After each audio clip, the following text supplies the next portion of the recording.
This is the remains of a garden we've had in the past here in my backyard. These are some of my turtles that I have. I've rescued from construction sites over the years. I've had them for about 12 years now. And their pen is right next to this garden site.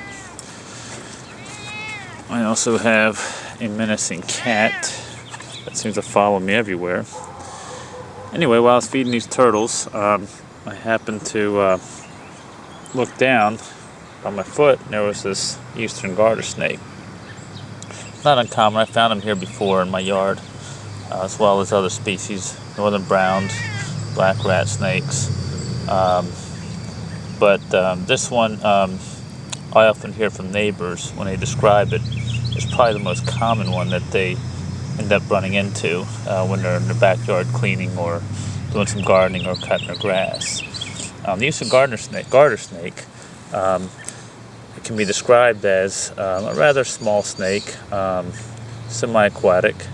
The coloration of it on the back, one of the identifying features, is this long, narrow yellow stripe down its back, sometimes white, with a black or brown background. The scales are real rough and what we call keeled, but they're just basically a rough texture to the touch if you were to handle it. Notice those black lines on the belly, or I should say the black little dots running along the base of a yellow or whitish background. That's another characteristic of them. Those little half moon looking or black dots on its belly scales. It's a harmless snake. They do puff their heads up when they're threatened usually. They may strike, but they're non-venomous.